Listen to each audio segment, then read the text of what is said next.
आणि मनसेच्या कार्यकर्त्यांची ताकद आहे येणाऱ्या दिवसामध्ये हे लक्षात येईल लोकांना। सन्माननीय राज ठाकरे चुकीचं काय बोलले? मुंबईसह महाराष्ट्रात म्हणतोय मी, मुंबईत तर आहेच। मुंबई महानगरपालिका ठाकरे बंधू एकत्र येऊन जिंकणार आहेत। माननीय उद्धव ठाकरे, माननीय राज ठाकरे। नाशिकमध्ये सुद्धा आम्ही एकत्र लढणार आहोत, ठाण्यामध्ये आम्ही एकत्र लढू, कल्याण डोंबिवलीमध्ये आम्ही एकत्र लढू। अशा अनेक महानगरपालिका आहेत मुंबईसह, जिथे आमची एकमेकांशी चर्चा सुरू आहे।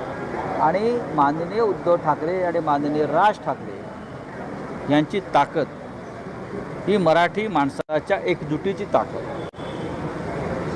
आणि ती राहणार। आता कोणतीही शक्ती आली, अघोरी शक्ती आली तरी ही वज्रमूठ मराठी माणसाची तोडू शकत नाही। आगामी काळात आपण मनसे सोबत एक मोर्चा सुद्धा नाशिकमध्ये काढते, त्या मोर्चाला उद्धव ठाकरे आणि राज ठाकरे एकत्र असतील नाशिकमध्ये। मोर्चाला कोण एकत्र असतील? अशा मोर्चाला दोन्ही पक्षाचे जिल्ह्यातले शहरातले नेते एकत्र असतील हे मी नक्की सांगतो।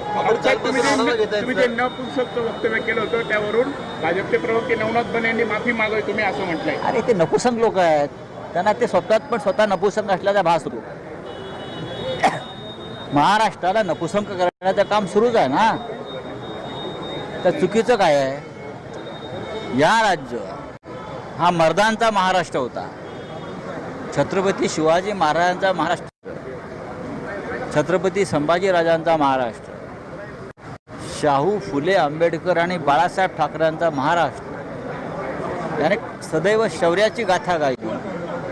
पण गेल्या 10 वर्षामध्ये दिल्लीकडून असे प्रयत्न होत आहेत की महाराष्ट्र कमजोर व्हावा, दुर्बल व्हावा आणि शंड व्हावा। मी परत सांगतोय, शंड व्हावा।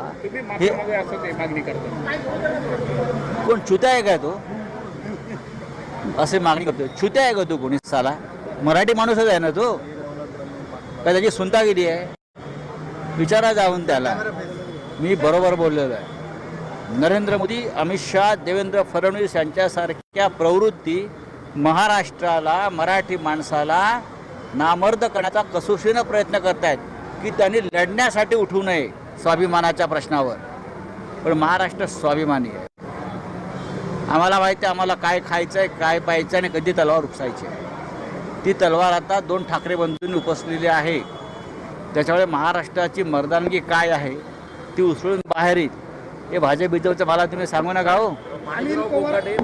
अरे जाऊ द्या, त्यांना माफ करा।